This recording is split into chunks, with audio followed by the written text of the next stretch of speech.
Batman Begins. I rewatched this movie yesterday. I wrote down a bunch of notes. Really wanted to see how the movie held up to me today or to this day. So here you guys go. This movie was directed by Christopher Nolan, and Christian Bale starred as Batman. We had Katie Holmes, who starred as Rachel Dawes, Cillian Murphy as the Scarecrow, and Liam Neeson as the great Henry Ducard. Or, as you find out later in the movie, it's Ra's al Ghul, but you know, shh, I forgot, this is a spoiler review. Joel Schumacher killed the franchise with Batman and Robin, and Warner Brothers thought it was time to refresh and bring the character back in a reboot. And they brought Christopher Nolan aboard, and that's how the movie was born, or that's how it began. This is by far one of the best takes on the character. It gives us everything we want from Batman in one movie. Batfleck was cool, but he had a lot of issues. Michael Keaton was epic, but didn't have too much depth. This movie gives us all those things mixed into one.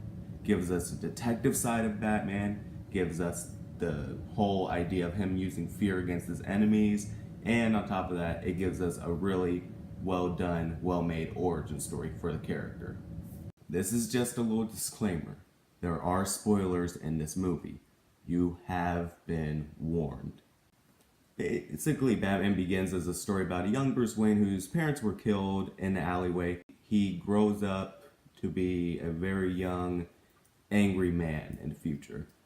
So he leaves Gotham to discover his purpose, and he runs into the great Liam Neeson's character, and he basically kind of in a way provides him with a path. He gets trained by ninjas, and then they decide that justice is more of a vengeance kind of thing.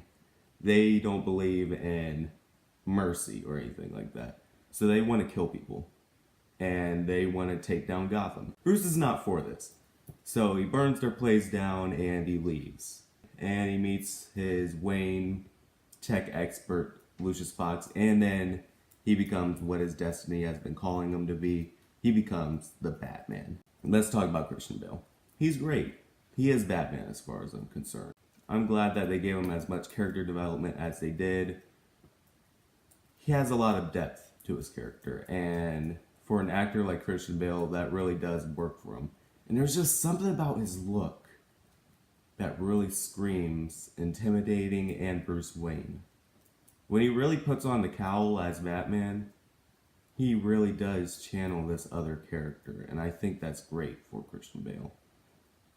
I've also got to say, the costume's a huge step up from Bat Nipples. This suit looks great. It definitely is more like a combat armor. It still screams Batman. It just doesn't, the rest of the suit just doesn't take over what the purpose of the suit is. That intimidate. It does protect, but it intimidates its criminals, and it puts the fear in their hearts. I think that the relationship between Alfred and Bruce is really probably one of the main highlights of the film. Their relationship just seems so natural. Maybe it's in the acting, maybe it's in the script, who knows? But it is just fantastic to see these two interact. You know, to be quite honest, I could just see them interact for like 7 minutes straight. Possibly even half the movie. Liam Neeson, he does a really good job. He definitely provides the path for Bruce Wayne in this movie. Without his character, Batman wouldn't exist in this movie. I think it's really awesome how he plays a vital role to that. But his sense of justice in this movie is wrong, and Bruce tries to explain that to his character, but he just doesn't want to listen. He just doesn't want to listen. One thing I could also say was really interesting when watching this time around, and I haven't noticed this in a very long time, but Bruce Wayne is his mask, in a way. Batman is the real him, but Bruce Wayne is his mask. And I really do think it's interesting that I was questioning myself when watching this movie that Bruce would come to Gotham after years of being gone, and then Batman appears out of nowhere at the same time. And then they explain that because then he has this dinner scene where he starts acting like a playboy billionaire. He has these two women, a sports car. He buys this hotel like a punk, and basically just channels his other character out in public so nobody could ever think that he's Batman. And I think that's brilliant that Bruce Wayne is his mask and then Batman's like the real him. I really do think that's an interesting dynamic. Because Superman's Clark Kent's mask and Spider-Man is Peter Parker's mask.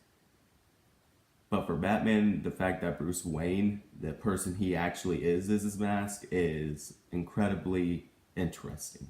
Now let's talk about Cillian Murphy as the Scarecrow.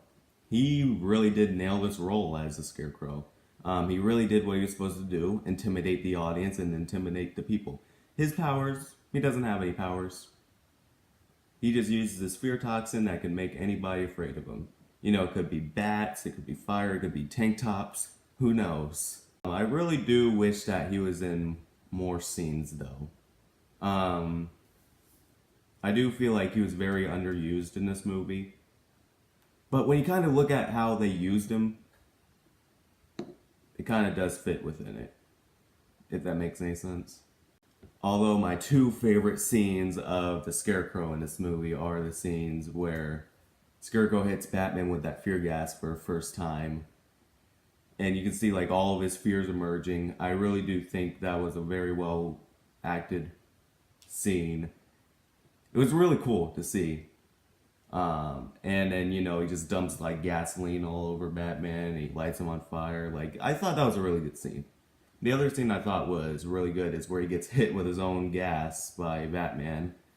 And then he sees like this nightmare Batman in front of him, just like bleeding like black goop from his mouth and like over here looking all terrifying. Like, I thought that was really well. And he really did look like he was intimidated by Batman. And it was good. It was good. Let's talk about the soundtrack. The soundtrack in this movie is incredible. I really do feel like that really does channel what Batman is supposed to be in this movie. He's supposed to be this dark, intimidating figure, and the soundtrack really reflects that. Although I would not suggest listening to this on the highway. It will cause you to speed. And I will tell you that, personally, this is not my favorite Batman soundtrack. We'll get to that some other time in another video. But by far, this is not my favorite. Best casting in the movie.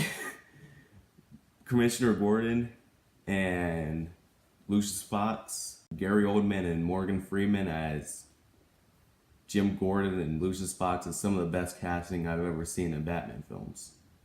They just really are these characters to me. I don't feel like anybody could nail these characters, especially Jim Gordon. Sorry, J.K. Simmons. Alright, the Tumbler in this movie. Or the Batmobile, but the movie calls it the Tumbler in this movie. I do feel like it was a really good Batmobile. I'm not really the biggest fan of it because it doesn't really scream Batmobile, it screams more tank.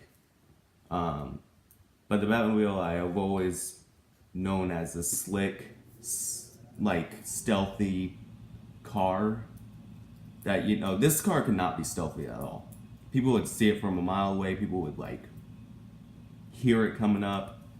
But I've always pictured the Batmobile as being this sneaky, stealthy, very nice looking, slim car. And I like the 89 Batmobile more, but that's just me. Now let's talk about some of these gorgeous shots that are in this movie. We have some beautiful wide shots. The best shots in the movie are either Batman on top of like the gargoyles or buildings with his cape flapping in wind. That or the scenes of Bruce Wayne walking in the mountains. Those are some really beautiful shots. And I've got to say, Christopher Nolan really knew what he was doing with this movie. Now, I've only had two nitpicks after watching this movie. The first being that Rachel, I just don't feel like she's really, the movie doesn't make me feel like she's a district attorney. It doesn't make it believable. And the other problem is the third act. Now I know what you guys are going to be saying. Why are you just hating on Batman, man? No, I am not hating on this. In fact, Batman is one of my favorite superheroes, and I do love this movie. But the third act feels too much like an action movie. The rest of the movie felt like a drama with action in it. This just felt like straight up action. And I'm not sure if it was supposed to feel that way, but the saving grace of the third act is this line right here where he has Ra's al Ghul pinned to the ground, batarangs at his throat. And he says, "I won't kill you, but I don't have to save you." That line really owned the third act. I really did like that scene a lot. And then, he dives from the side of the train and, glides away, and Ra's al Ghul just embraces his death. Overall, in conclusion, Batman Begins is a very well acted movie, probably Oscar-worthy acting. Very well written script and really neat ideas that are very well executed in this movie. It really brought the franchise back to life after the death of Batman and Robin. And overall, the movie is really good, though the third act was kind of weak for me. But that's just my opinion, and I would give this movie 9.7 out of 10. Highly recommend that if you guys have not seen this, go watch it now. So if you haven't already, make sure to combo that like button, subscribe today to join the herd, and I'll see you guys next time.